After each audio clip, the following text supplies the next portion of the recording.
உள்ளாட்சி அரசு செய்தியால் இணைவோம். தூத்துக்குடி PNT காலனி, கதிர்வேல் நகர், ராஜீவ் நகர் போன்ற பகுதிகளை சூழ்ந்த வெள்ள நீர். பெரும்பான்மையான வீடுகளை காலி செய்து உறவினர் வீடுகளில் தஞ்சம் புகுந்த மக்கள்.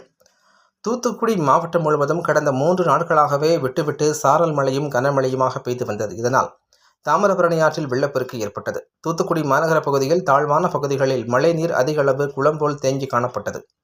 குறிப்பாக நேற்று மாலை கோரம்பள்ளம் மாவட்ட ஆட்சியர் அலுவலகத்தில் மழைநீர் சூழ்ந்து காணப்பட்டது. மாவட்ட ஆட்சியர் அலுவலகத்திலிருந்து வெளியேறிய மழைநீரால் PNT காலனி, கதிர்வேல் நகர் போன்ற பகுதிகள் மழைநீரில் சூழ்ந்து காணப்படுகிறது. 16 தெருக்களை கொண்ட PNT காலனி பகுதியில் 50% மேற்பட்ட மக்கள் வீடுகளை பூட்டிவிட்டு உறவினர் வீடுகளுக்கும் தங்கும் விடுதிகளுக்கும் சென்று முகாமிட்டுள்ளனர். நேற்று மாலை முதல் மழை முற்றிலும் நின்றுவிட்டதால் மாநகராட்சி நிர்வாகம் உடனடியாக மின் மோட்டார்கள் மூலம் தண்ணீரை அப்புறப்படுத்தி உதவ வேண்டும். நாளை முதல் அரையாண்டு தேர்வு துவங்க உள்ள நிலையில் நீரை அப்புறப்படுத்தினால் மட்டுமே மாணவர்கள் தேர்விற்கு தயாராக முடியும் என இப்பகுதி மக்கள் கூறுகின்றனர். எனவே மாநகராட்சி நிர்வாகம் நீரை உடனடியாக அப்புறப்படுத்த வேண்டும் என்பது இப்பகுதி மக்களின் கோரிக்கையாக உள்ளது.